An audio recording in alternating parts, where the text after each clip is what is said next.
What's up, Internet people? Welcome to a hopefully not too bleak episode of the Creative Differences Podcast. I'm Dallas, and I have not played enough of this game to know these characters well. And I'm Demi, and pretty soon we're going to have to rename this podcast Dallas and Demi because it's been 91 days and 11 episodes since I've gotten the official host of this show to be on the show. Yes, Colin and Gabby have turned into a clicker and a stalker. So it's just us today. They're gone. Which sucks because Colin knows this game more than we do. Yeah, I've never played this game before. But we're going to try our best. 5 minutes. But yes, we're going to try our best to not disappoint the rabid internet fans because we know how internet fans get mad when you miscast someone.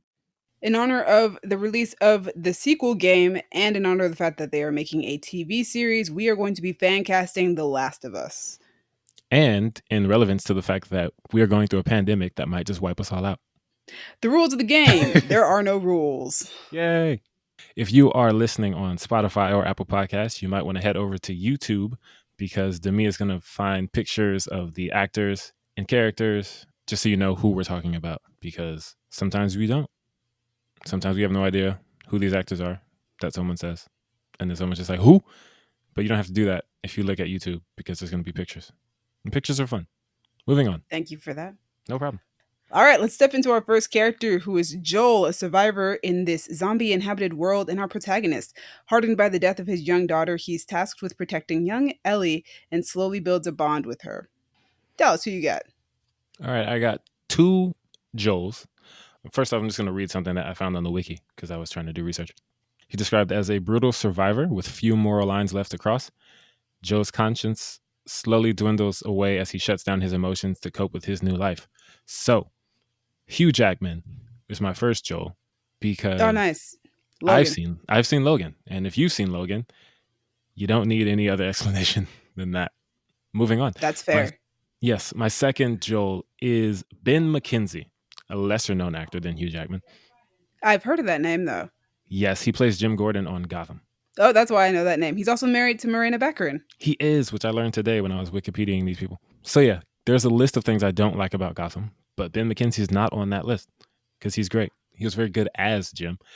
And he's from Austin, Texas, just like Joel, which is why I put him on this list. I feel like he could do the gruff, not as gruff as Wolverine, but like gruff enough.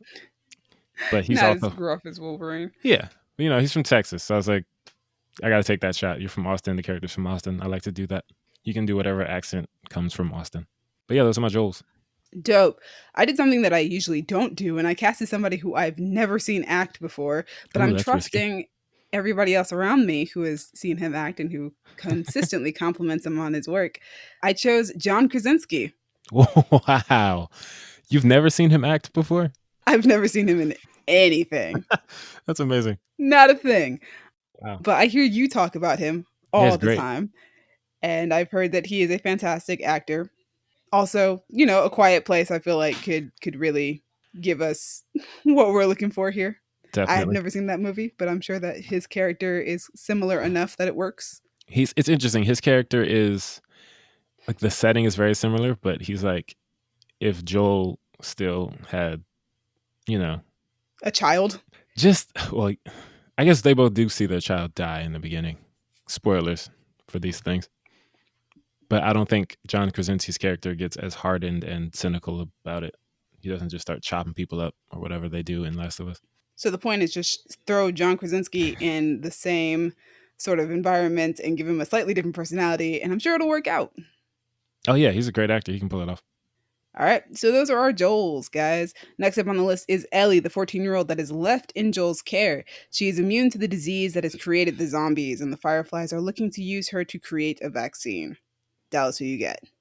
All right, let me know if you see a pattern here. My Ellie is Daphne Keane. Oh my gosh. Because Ellie is 14. I don't know a lot of 14-year-old white girls. That's fair.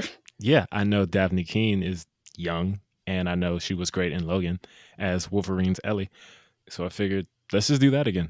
Logan, but with zombies or infected fungus people. I don't know. Daphne Keane, ladies and gentlemen. Ooh, this is going to be a fast fan cast. Yes, who's your Ellie?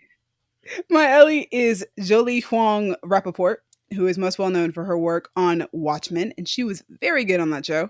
She's like 15, I think, in real life. Wait, was she the Okay, I know. Yes, she was the daughter of Okay, the. yeah. Yes, she was really good on that show. I really liked her on that show. I think I had her for another fan cast. I think I had her for Artemis. Yes, you did.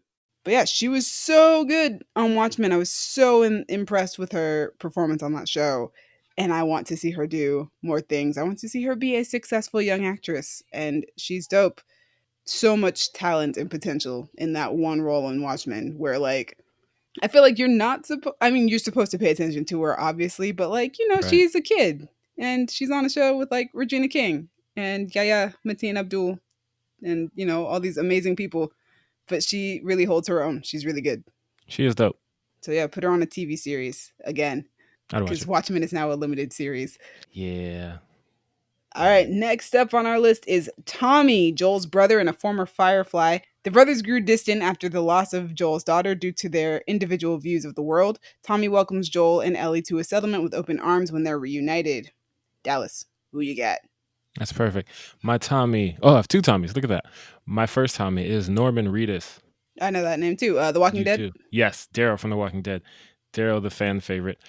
Because I know from The Walking Dead that he can play a southern biker type dude in the apocalypse with strong ties to his murderous older brother. Jimmy, have you seen The Walking Dead? I've seen episodes of The Walking Dead, but no, I've never been like, yeah, let's watch Walking Dead. That's fair. He was in something else that I've seen though. That was very different from The Walking Dead. Oh, nice. Good to know he has range. But he doesn't need it for this because he's basically it's going to do the same thing if I get my way. Like, honestly, the characters are similar in that he is his brother in The Walking Dead. They get separated toward the beginning, just like Joel and Tommy. And then they reunite when well, the reunion's a little different. So I'll just stop there because his brother in Walking Dead is terrible. Anyway, These reunions are not the same at all. no, I they're was not trying to the same. find the thing that I remember him from, but I can't find it. He was I in don't Law and Order remember. once. I don't think that's it. It might have been Charmed. It might have been the original Charmed series that I'm Possibly. thinking of because I used to watch some of those episodes when I was a kid before I got too scared. It's true. Your second one? You had a second one. I do have a second one. My second one is Gabriel Luna from Terminator, the last one, Dark Fate. Yeah, Dark Fate and And Agents of Shield. yes, Ghost Rider from Agents of Shield. He was super good. I heard he was super good. I haven't watched a lot of Agents of Shield. I think I'd stopped before he showed up, but I heard he was great. He's amazing, and I'm very sad that they canceled his spinoff. Oh, he was gonna get a spinoff. He was going to get a spinoff on Hulu. That sounds dope. I'd probably watch that. Maybe. He's a good actor. He's from Austin, Texas, like Joel, Tommy, and Ben McKenzie. So that's part of the reason why I was looking up actors from Austin, Texas, in case you guys couldn't tell. And I like the way he played the Rev 9 because it was dope and scary. Yeah, you should look up some scenes of him as Ghost Rider because he's so good on that show, especially the scenes that he has with Chloe Bennett as Daisy Johnson. I saw one where he goes into a prison and lights that dude up. Yes, I think our manager is in that scene. Yes, that's why I've seen it. Because I was looking Yeah, for, I was looking for our manager. And there he yeah, was. I was like, hey, there he is. I know you. Oh my gosh. I also found him in Pirates of the Caribbean. But anyway, Oh, yeah, I heard about that. Moving on. cool. You're So, Tommy. yeah, my Tommy is Zachary Levi. Interesting. Not what I would have expected.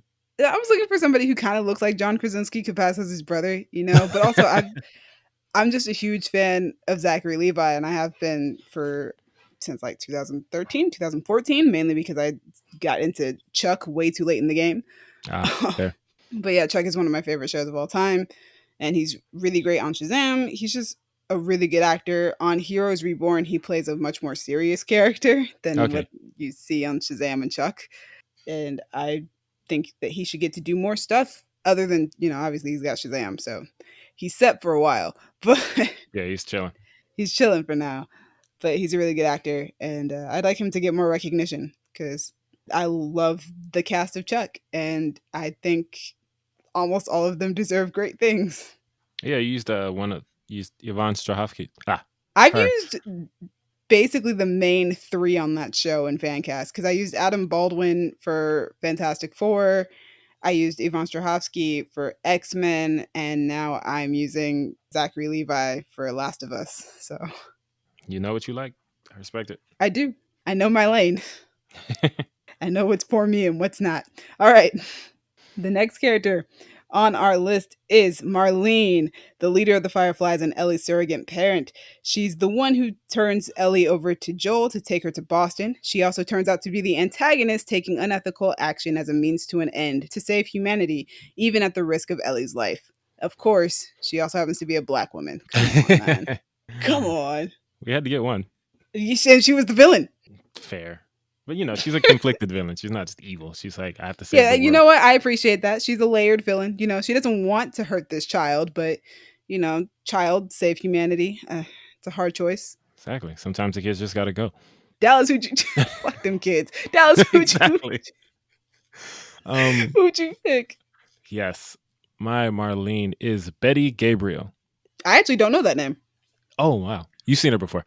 She is in Get Out. She's an upgrade, and she's in The Purge election year. Who is she in Get Out? Is she She's the? No. Oh no. Yes. Yes, I do know who that is. I've never looked up her name before. She's great. I think I'm trying to think of the order in which I saw these things. The first thing I saw her in was The Purge election year, in which she plays Lainey Rucker. She's like this legendary badass, which makes sense because Marlene is that as well. She's the leader of the Fireflies. They go around murking people, and that's what she does in The Purge. She's also in Upgrade. You saw Upgrade, right? I've never seen Upgrade. I've just heard you talk about it. Fair. I talked about it constantly when that movie came out because, like, actually from the time I saw the trailer to the time I saw the movie, I was talking about it constantly. She plays the detective who is kind of along that antagonist because he's kind of doing illegal things, but she's not really an antagonist. She's kind of sympathetic, kind of like Marlene, except she doesn't kill any kids. But I don't know if Marlene gets away with it. I think she Ellie survives, so yeah, clearly there's a second game. Sure, she doesn't kill any kids. I mean, I don't know. I don't know what Marlene was doing before. Maybe she was killing kids left and right. Oof. Anyway, Betty Gabriel, great actress. She looks the part. Also, fun fact, I saw her at work one day and I was so excited and I was like, oh my God, I love your work. And she was like, thank you. She's very nice. And I was very upset with myself because for the first time ever, and the only time since, I forgot the name of the movie Upgrade. And I wanted to say, I loved you in Upgrade, but I couldn't think of the name. So I was just like, I love your work. And I was like, the hell is that movie called? Your brain froze for the first time ever. You were just like, I don't even know. I talked about that movie so much. And then when I meet the actress from Upgrade, I couldn't think of the name of the movie. And I was just like, I could have said Get Out or The Purge, but I was just so focused on Upgrade. And I was like, why can't I think of the name? Yeah, that's the only time I ever forgot the name of the movie Upgrade. But Betty Gabriel, if you're listening, I think you're great. And I would like you to play Marlene because I would like to see you act in more stuff. She works with Blumhouse a lot, which is dope. I like Blumhouse movies. Dope. But yeah, that's my Marlene. All right.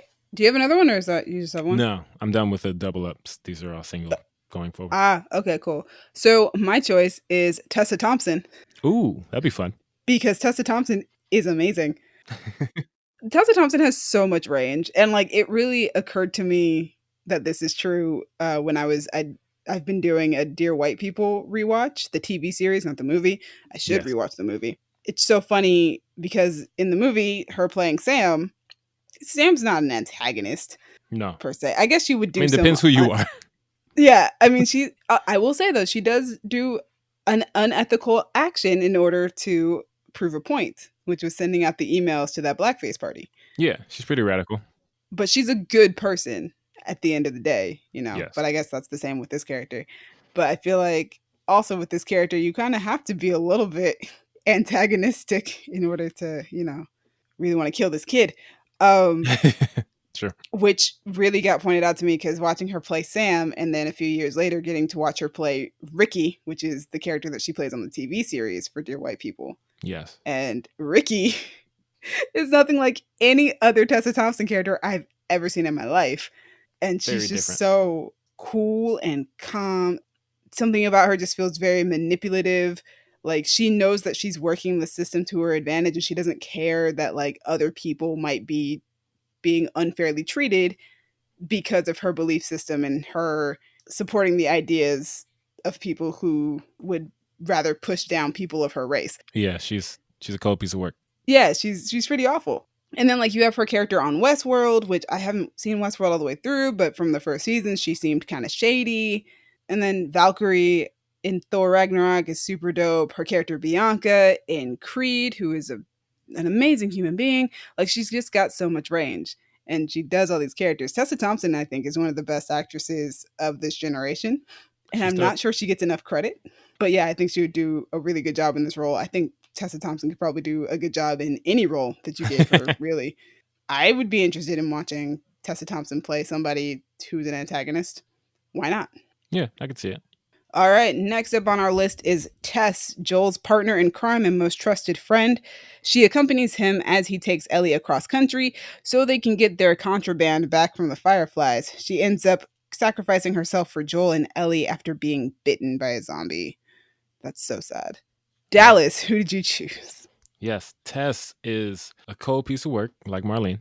Unlike Marlene, or maybe like Marlene. I don't know where Marlene is from. Tess is from Boston. Oh, is she? Yes, she is. So my Boston. Tess is Uma Thurman. Oh, interesting. That's not where I thought you were going. Because I was like, who's from Boston and can play a cold piece of work? The bride from Kill Bill can play a cold piece of work. Fair. And I don't know anything else about Tess, so I'm just going to leave it there. She sells stuff on the black market. Yeah, I would assume that she's I can see real Uma doing tough. that. She's tough. She's rough around the edges. She's white. Moving on. Who's your Tess?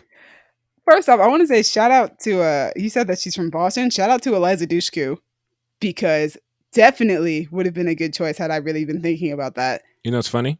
What? She was the first person I thought of. Well, I was looking at people from Boston. I was gonna pick her. I thought that's where you were going. Yeah, so But then I have to remember that people don't think like me. I was gonna pick Eliza, but I haven't seen Buffy. So Bro, like I know that basically she could do Tess, probably from what I've heard about the way she does Faith. But I haven't seen enough of her work that I was like gonna lock in Eliza, but she was definitely, you know what? In my mind. Last minute addition. Eliza Dushku is going to be one of my picks for this role.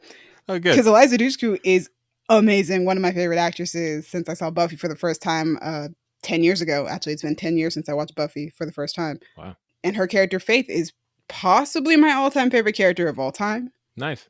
That was never a question for me until recent years. But I think she might still be.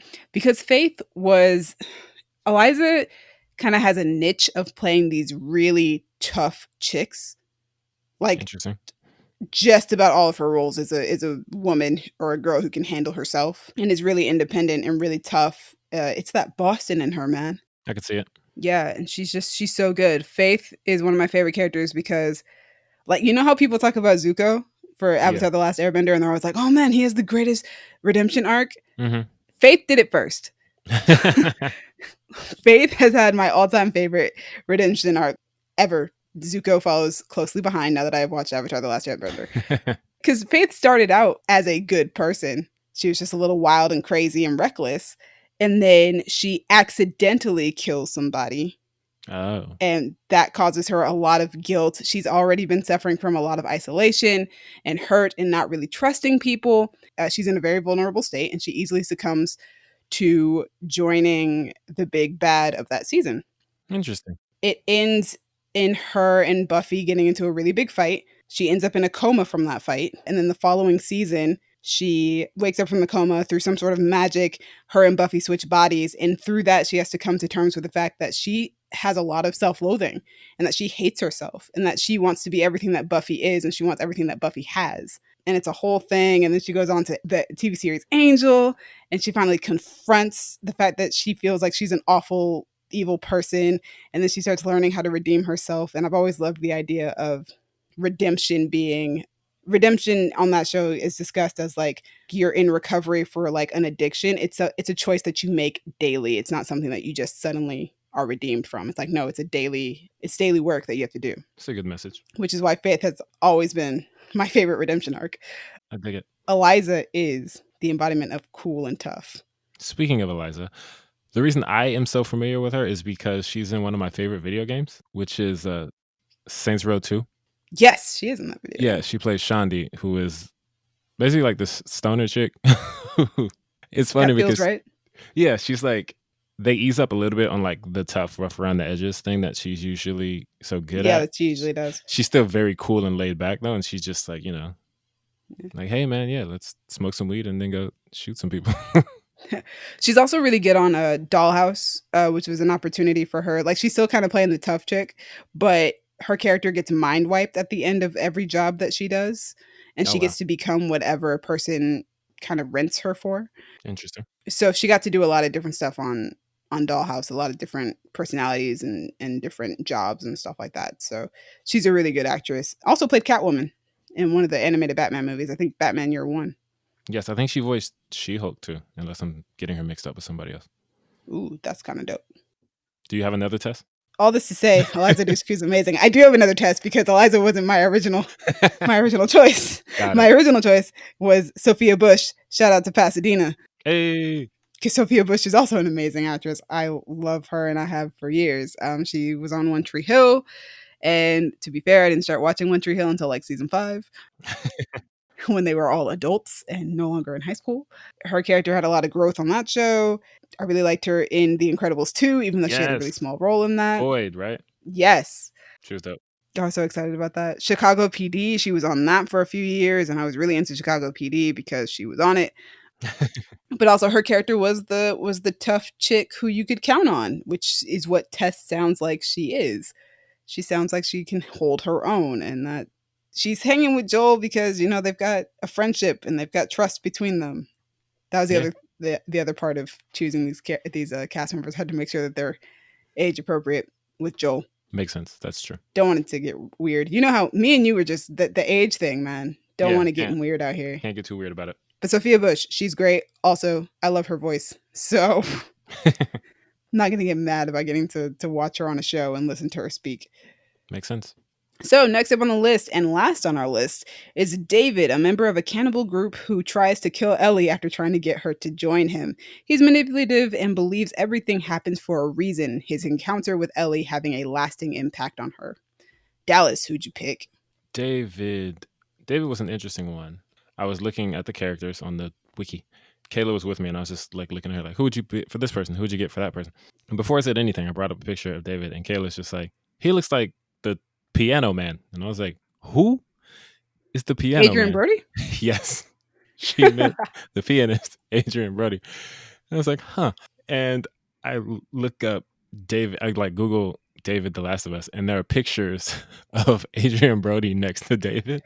You know what? That's a good one, and I kind of wish I'd thought of it because I had such a hard time picking somebody for David. Yeah, I was like, where am I gonna go with this? So Adrian Brody is my David. And Adrian Brody, if you're listening, don't take this the wrong way. But if someone told me that he eats people, Oh I my wouldn't I gosh. wouldn't be shocked. I would be like, oh man, that's crazy. But it wouldn't be like, not Adrian Brody. Oh my gosh. It's that pretends to be shocked gif. Exactly. It's just, I don't know, something about his face that he He has an just interesting face. he has an Fun fact, interesting face. was in a movie with Yvonne Strahovski. Oh, nice. But yeah, just like you don't look like you eat people, but you look like you could. You look like you could, and that's what matters here. Yes. But yeah, that's why he's David. Oh my gosh. The other night when we were like, have you finished this Fancast? And I was like, I've got one person left. And then like within the hour, I finally just chose somebody. I chose Guy Pearce. I get it. I can see that. Yeah, Guy Pearce, man, he's such a good villain all the Yeah. time. Like to the point where when me and Gabby went to see Bloodshot and he came on screen, she goes, "Oh, he's the bad guy." Like if you put Guy Pearce in the movie, he's the bad guy. So like, But he's also do it. charismatic. Yeah, Like he's he could charismatic, which definitely be that guy who's like, oh yeah, he's a good guy, and oh no, he's actually a bad guy because of course he is.